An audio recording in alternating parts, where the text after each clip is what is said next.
There is so much change that has been happening in all of our work environments this year. And today we're talking about how to navigate change as a team member.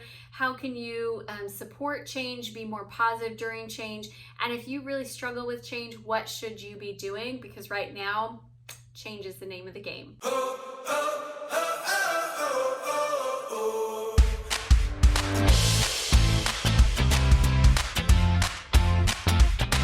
Hi, I'm Amy Walker. I am a client acquisition specialist, and my job is to help businesses find the simplest, most efficient ways to consistently get their dream clients. Today, we're talking about navigating change. There's a challenge that exists between business owners and team members when it comes to change. As a general rule, business owners really like innovation and they really like change.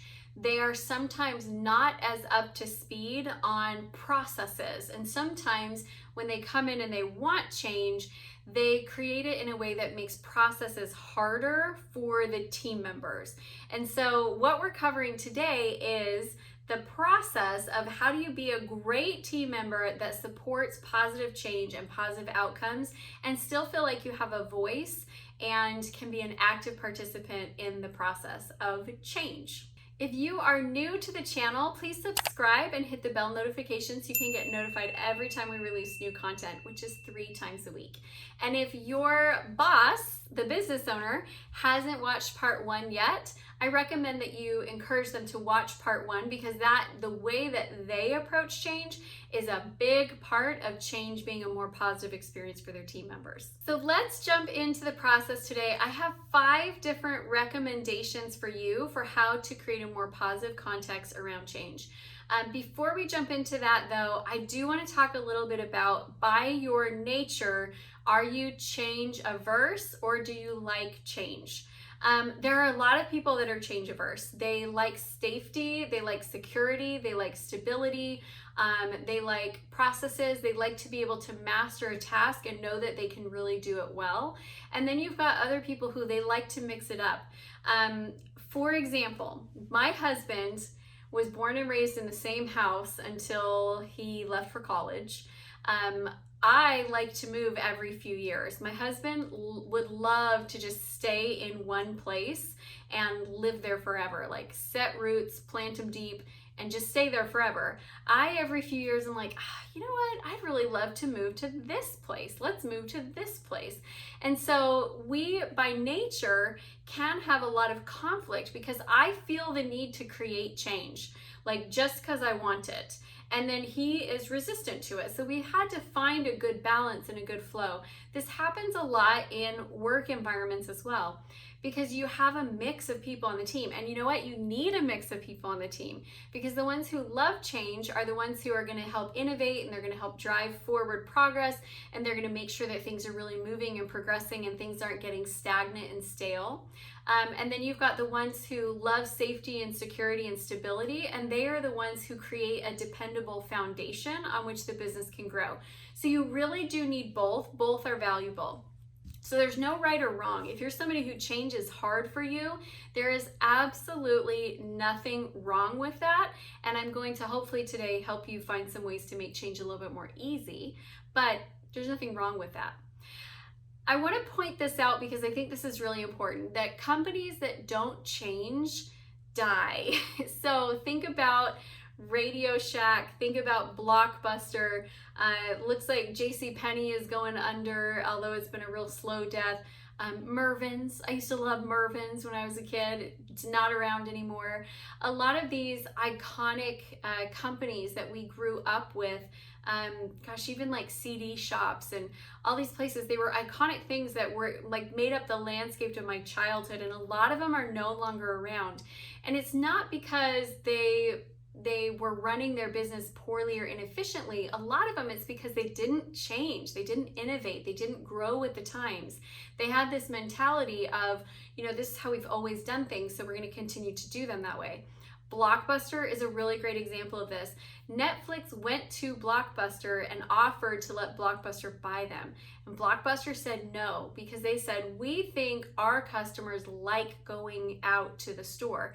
They like seeing their friends, they like chatting, it's part of the social experience of the movie. They like that they can pick up, candy on the way out. Like, they like coming to Blockbuster.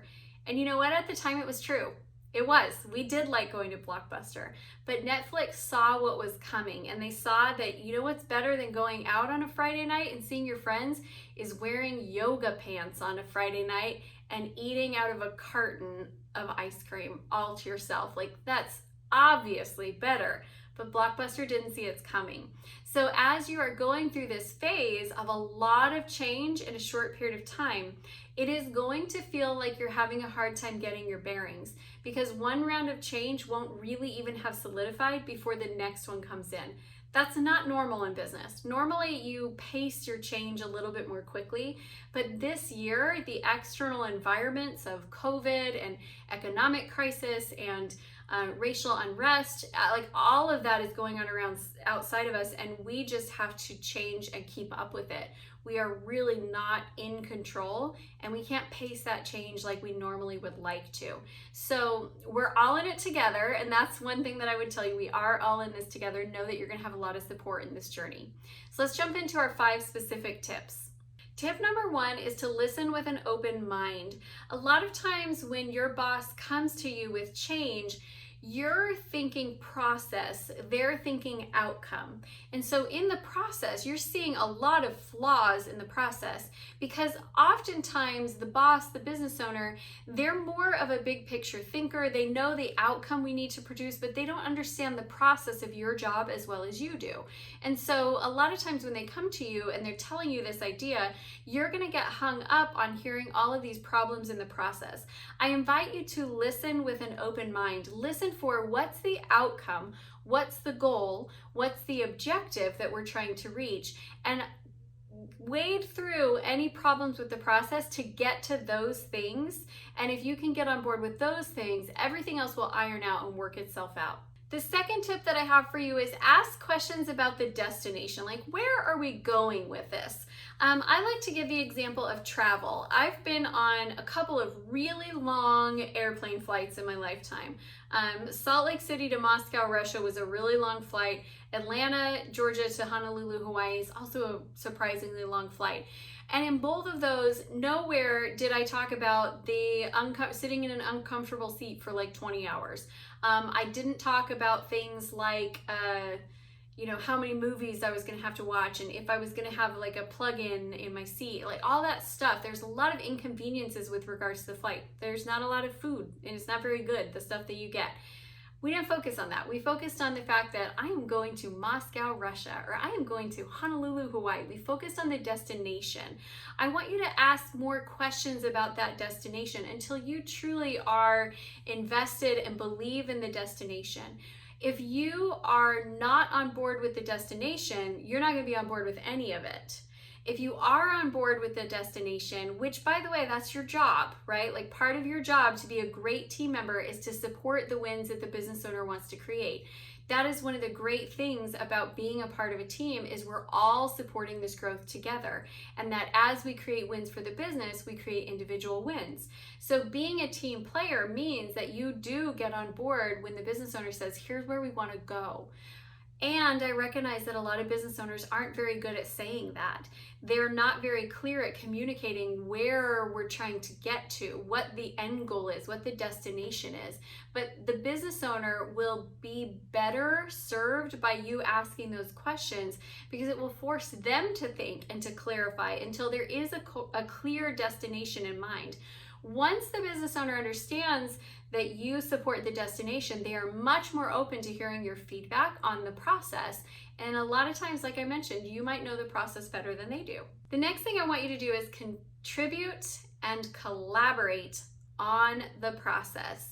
This is where it's so valuable when team members come to me and I share that destination of where we're going, I share the vision, I share the outcomes, and team members come and say, hey, I've got an idea for how we could do that maybe a little bit better, or I have an idea for how we could streamline that, or I have an idea for how that could be more effective or efficient. I love those team members. Those are the team members that find themselves on my core team because they are builders. They're willing to build with me. So instead of sitting there and criticizing, come and show that you support the destination and that you have an idea for how to get there better. There's a really good book for leadership called The Dog Poop Initiative. And in the book, it's a story of a soccer game where there's dog poop in the field, and everybody is telling everyone else about the dog poop, like, hey, watch out there, there's dog poop. Hey, watch out there, there's dog poop. And everyone's playing around the dog poop until somebody just goes and like gets a stick and gets a piece of paper and throws it in the trash, and then everybody can play. Be that person. So instead of just looking at it and saying, yeah, there's problems in these processes, this isn't really going to work, or this is super inefficient, or this is so dumb, I can't believe we're doing it this way, and just pointing it out, instead of pointing out the problem, come to your boss and your business owner with ideas for solutions. Now, what I have found as the business owner is I don't always take that solution exactly, because they might not know your specific area as well as you do, but they have a better overall vision for how all the moving components come together. So when someone comes to me with something like that, I listen and I take that into consideration, and then I look at with it against everything else, like the whole landscape, and then we figure out what we're going to do moving forward. But contribute. Be a team player, coming up with ideas for how it can be done better. You'll be happier because you'll have a more smooth process, but also you'll be happier because your boss is really excited when you bring them that kind of stuff. Like, it's a great way to show that you are valuable on the team. Number 4 is to give the right kind of feedback. Your feedback is so critical and valuable. When your feedback comes through as whining, as complaining, and as stirring the pot, we don't listen to it well. I will tell you, it immediately discounts. Even if what you're saying is good and right, if you're communicating it in the wrong way and you're giving the wrong type of feedback, it's not going to be valued. If you'll communicate that feedback in a way of positive, of encouraging, of supportive, of you going to the right person and sharing that feedback with the right person, letting them know, hey, I know you want this to be a success. I want this to be a success too. Can I share with you a challenge that I'm seeing on my end and share with you a possible solution that I have? That type of feedback is really always well received in a small business, in a team. That's the type of feedback that we want to have and that we appreciate. So it might be the same problem, but if you're pointing it out because you're talking about it in the break room and everyone's complaining about it, versus going to the manager and saying, I really want this to succeed. I totally believe in what we're trying to accomplish. Can I share with you something that I'm seeing that's maybe not working that you might not be aware of? Same feedback, totally different response. And my last tip is to support change with a positive energy and a positive attitude. We don't get to determine what's going on around us. I mean, I don't know that that's ever been more clear as it is right now. We're not in charge. So we are all riding this wave together, and we get to decide how we feel in the experience, but we don't get to pick the experience. And so as you go through and you show up and you bring a smile and you bring a positive attitude and you bring a great team spirit, you will feel more safety and security as you navigate this change, because true safety and true security comes from having a team that has your back and having a boss that is going to do everything he can to secure you and appreciate you and make sure that you've got a safe place to land. That I know you're working to build the boss's dreams, but that business owner is also working to provide for you. And I want you to know that as business owners, we lay awake at night and we worry about our people, and we want for you to be okay, and we want for you to have a great job to work at. And in order for you to have a great job to work at, we have to create a solid business plan. And so this all flows together, it all works together in harmony. I hope this has been helpful for you. If you would like some more tips and would like to be able to develop your leadership inside of the team, a lot of this information is covered in my book, Walk Your Talk, Take Ownership and Lead Like You Mean It. And I will put a link down below. It teaches you a lot about yourself, your leadership style, what leadership style you respond to, and also how to navigate some of the hard conversations that we have in the workplace. I hope this has been helpful. I want to thank you for participating, and make sure you leave me a comment. Let me know if you have any questions. Thanks so much.